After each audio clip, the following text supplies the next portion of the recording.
হযরত ইব্রাহিম আলাইহিস সালাতু ওয়াস সালাম রওনা করলেন, সাথে মাত্র 3 জন, হযরত সারা আলাইহিস সালাম এবং হযরত ইব্রাহিম আলাইহিস সালাম।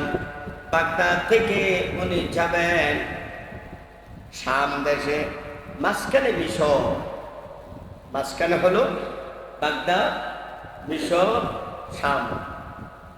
বাগদাদ ইরাকে, মিশর তো মিশরও, শাম বর্তমান যে ফিলিস্তিন, বাইতুল মুকাদ্দাস এখানে। তো উনি রওনা দিয়েছেন বাগদাদ থেকে। বাগদাদ থেকে আসতে হলে কি করতে হবে? মিশর পাড়ি দিতে হবে। এই মিশরে জালেম বাদশা ছিল নারী পাগল। এই নারী পাগল বাদশা, সে সুন্দরী মেয়েকে সে যদি দেখতে পায় মাথা নষ্ট হয়ে যায়। আর এটা সব জায়গার মধ্যে আছে। মন্ত্রী এমপি যারা আছে এদেরকেও বস করতে হইলে আগে সুন্দরী নারী নিয়ে সাজায় দিয়া দাও, বস শেষ। কি হয়ে যাবে? তোমার চাকরি দস্তখত হয়ে যাবে, যেটা বর্তমানে চলতেছে আর কি। হযরত ইব্রাহিম আলাইহিস সালাতু ওয়াস সালাম রওনা করলেন। মিশরে আসার পর মিশরে বাহিনী আছে, তাদের হাতে ধরা পড়লো, কোথায় যাবা? অমুক জায়গায়। পরিচয় দেওয়ার পর বলছে দিলে চিনবো বেড়া, কেউ তো চিনত না। বাদশার কাছে সংবাদ গেছে, বাদশা সাহেব খুব সুন্দরী, বিশ্ব সুন্দরী, এমন সুন্দরী নারী সম্ভবত আপনি জীবনে কোনোদিন দেখেন নাই। এই সুন্দরী নারী আপনার দেশ থেকে অতিক্রম করে যাচ্ছে। বাদশাহ অর্ডার দিছে, নিয়ে আসো। হযরত ইব্রাহিম আলাইহিস সালাতু ওয়াস সালাম সহ দইরা বাদশার কাছে নেওয়া হলো। এরা দুইজনকে সাইডে রাখা হয়েছে আলাদা কামরায়। আর হযরত সারা রাদিয়াল্লাহু তাআলা নাকে আলাদা কামরায় নিয়ে নিছে। নিয়ে গোসল টোসল করাইয়া, সাজগোজ করাইয়া বাদশার খাস কামরার মধ্যে দেওয়া হয়েছে। হযরত ইব্রাহিম তো ইব্রাহিম, যারা আগুনের ভিতরে আল্লাহ এমনি হেফাজত রাখছে, তারপরে দিব কোনো ক্ষতি হইবার লাগি। হযরত ইব্রাহিম আলাইহিস সালাতু ওয়াস সালাম আল্লাহ দরবারে ফরিয়াদ করলেন, মাওলা তুমি হেফাজত করো, আগুনের ভিতর থেকে আমার হেফাজত করছ, আমার স্ত্রীকে তুমি সব ধরনের জালেম বাদশার চক্রান্ত থেকে তুমি হেফাজত করো। এদুর কয়ে পয়সা রয়েছে। আল্লাহ রাব্বুল আলামিন মাঝখানের পর্দা সরাইয়া দিলেন। পর্দার অর্থ হইল ইব্রাহিম নবী যাকাত পয়সা পয়সা সব কিছু দেখতেছেন, সব দেখতেছেন, যাকাত পয়সা।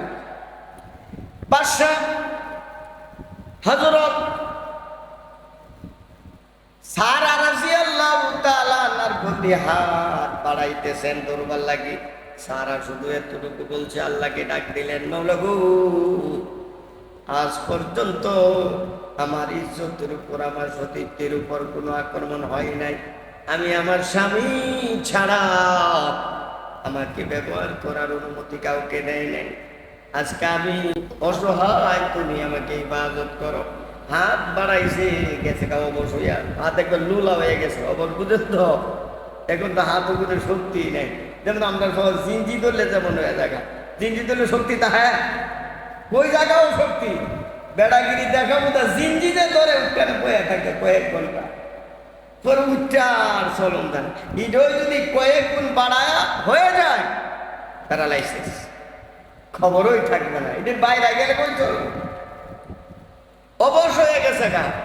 এখন বাদশা চিন্তা করতেছে, জাদু টুনা জানে, বেরি মনো জাদু জানে, সেহেটের জানে, তো তুমি আমাকে মাফ করে দাও, সাইরা দাও, আমার হাত যাতে ভালো হয়ে যায়। তুমি আর আমার দিকে কুদৃষ্টি করবা না তো? না না। হযরত সারা আল্লাহকে বললেন, আল্লাহ তারে বালা কইরা তো, সাথে সাথে ভালো হয়ে গেছে গা। খাচ্ছ তো খাচ্ছ, আবার তার দিকে হাত প্রসারিত করছে। একবার, দুইবার, তিনবার হাত প্রসারিত করেছিল হযরত সারাকে ধরার জন্য। তিনবার, প্রথমবারে হালকা হয়েছে, দ্বিতীয়বারে এর চেয়ে আরো বেশি, তৃতীয়বারে পুরা বডি কি হয়ে গেছে, অচল হয়ে গেছে, প্যারালাইজ, পুরা বডি লোক তৈ হারানো। বাদশা তখন বুঝতে পারলো এই মহিলা সাধারণ কোনো মহিলা না, তার সাথে উপরওয়ালার সম্পর্ক আছে। শেষবারের মতো ক্ষমা চাইছে, শেষবারের মতো তুমি আমাকে ক্ষমা করে দাও, আমি আর কোনোদিন তোমার দিকে খারাপ কল্পনা করব না, খারাপ নিয়তে হাত প্রসারিত করব না। হযরত সারা রাদিয়াল্লাহু তাআলা আনহা দোয়া করলেন, সাথে সাথে ভালো হয়ে গেছে। বাদশা অর্ডার দিলেন, আমার আদরের মেয়ে নাম তার হাজেরা, এমন মেয়ের সেবা যত্ন করার জন্য যথেষ্ট। এমন একজন মেয়ের সেবা যত্ন যদি আমার মেয়েটা করতে পারে, তার জীবন ধন্য হইয়া যাবে। সুবহানাল্লাহ। নিজের মেয়েকে, কেউ কেউ বলেন বান্দি ছিল, কেউ কেউ বলেন নিজের মেয়ে, কিন্তু নিজের মেয়ে যে এটাই প্রসিদ্ধ, এটাই গ্রহণযোগ্য। যখন কাউকে মানে তার প্রতি ভক্তি বিশ্বাস নিয়ে কোনো কিছু তারে দিতে চাই, তো ভালো জিনিসটা হইবে, আমার কাছে যত ভালো জিনিসটা আছে, ভালো জিনিসটা তোমাকে উপহার দেব।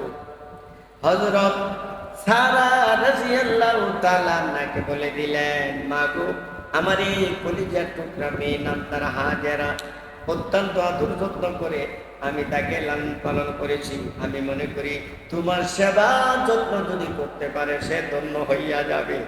তুমি যেমন সেও একদিন এমন হয়ে যাবে। সুতরাং আমি তোমাকে খেদমতের জন্য আমার মেয়েটাকে তোমাকে দেব। হযরত সারা গ্রহণ করে নিলেন। হযরত ইব্রাহিম নবীর কাছে গেলেন, সারা গেছে। সারা গিয়া ইব্রাহিম নবীরে বলতেছে যে অসুবিধা নাই, কোনো সমস্যা টমস্যা হয়েছে না। কারণ ইব্রাহিমের অন্তরে তো সন্দেহ থাকতে পারে, বাদশার কাছে নিয়ে আনেছি, এমন জায়গাতে তো নিরাপদে আসতে পারে না। হযরত ইব্রাহিম নবী বললেন, ও সারা, তোমার সাথে যা যা ঘটে গিয়েছে আল্লাহ রাব্বুল আলামিন পর্দা উঠাইয়া দিয়েছেন, সব চোখে সব দৃশ্যগুলো আমি দেখিয়েছি। সুবহানাল্লাহ, সব আমি দেখেছি।